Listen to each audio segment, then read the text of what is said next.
안녕하십니까. 계속해서 대구 경북 소식 전해드리겠습니다. 대구와 경북 지역은 구름이 많이 낀 가운데 일교차가 큰 날씨가 이어지고 있습니다. 오늘 아침 기온은 대구 11.4, 안동 9.2, 구미 11.3도 등으로 어제와 비슷하거나 조금 떨어졌습니다.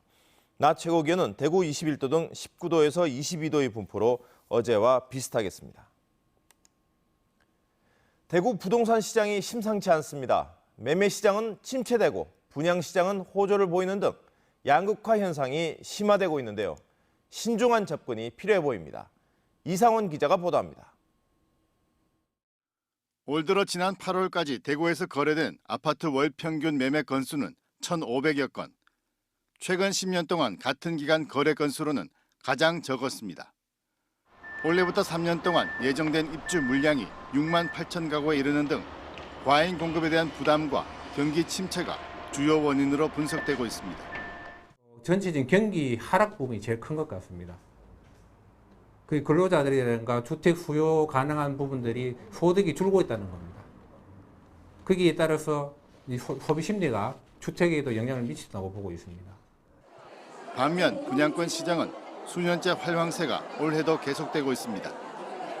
올 들어 대구에 공급된 신규 아파트 분양 물량은 13개 지역 7,300여 가구, 두세 곳을 제외하고는 모두 1순위에 마감됐고 수성구 지역 등 일부 지역에는 웃돈도 붙었습니다.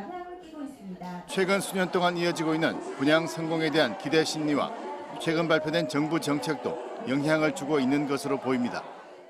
정부의 최근 어떤 공급량 축소 정책이라든가 이런 것들과 맞물리면서 향후 공급에 대한 우려와 또 향후의 어떤 투자 수익에 대한 기대 심리가 합쳐지면서 신규 분양 시장과 분양권 시장이 어느 정도 활기를 보이고 있는 것으로 보여집니다. 향후 대구 부동산 시장은 신규 입주 물량이 쏟아지면서 관망세를 보이고 있는 매매 시장이 점차 조정 국면으로 접어들 것으로 전문가들은 예상하고 있습니다. 부동산 전문가들은 화랑세를 보이는 분양권 시장 역시 앞으로는 조정받을 가능성이 높다며 무조건적인 투자보다는 위치와 조건 등을 고려해 신중하게 투자할 것을 주문하고 있습니다. MBC 뉴스 이상원입니다. 권성동 국회의원이 법무부로부터 받은 자료에 따르면 전체 교정시설 116곳 가운데 53곳이 내진 설계가 돼 있지 않은 것으로 나타났습니다.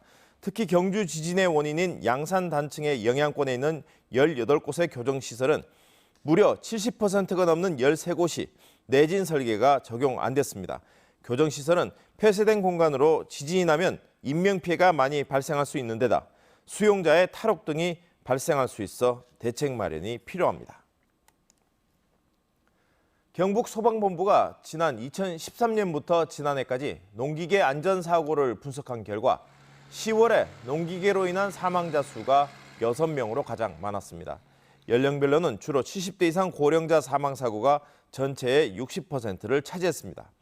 경상북도는 농촌 지역의 노동력 부족으로 농기계 사용 횟수는 증가한 반면 음주운전이나 조작 미숙 같은 부주의로 사고가 늘고 있다고 분석했습니다. 지난 2012년부터 5년 동안 산불 피해 면적이 가장 많은 곳이 경북 지역인 것으로 나타났습니다. 국민의당 황주홍 의원의 국정감사 자료에 따르면 경북 지역의 산불 피해 면적은 379헥타르로 전국에서 가장 넓었고 강원도 333, 울산 325헥타르 순이었습니다. 한편 최근 5년 동안 전국에서 2천여 건의 산불이 나고 1,548헥타르가 불에 타 670억 원의 재산 피해가 났습니다. 박주민 국회의원이 법무부로부터 제출받은 자료에 따르면 2012년부터 올 상반기까지 신고된 법조 비리는 13,300여 건으로 이 가운데 기소된 사건은 4천여 건, 30.5%에 그쳤습니다. 미제 처리된 사건도 2,300여 건으로 17.6%에 달했습니다. 유형별로는 민형사 사건의 브로커 관련이 6,900여 건으로 가장 많았고 경매 사건 4,200여 건 순이었습니다. 대구 경북 소식이었습니다. 고맙습니다.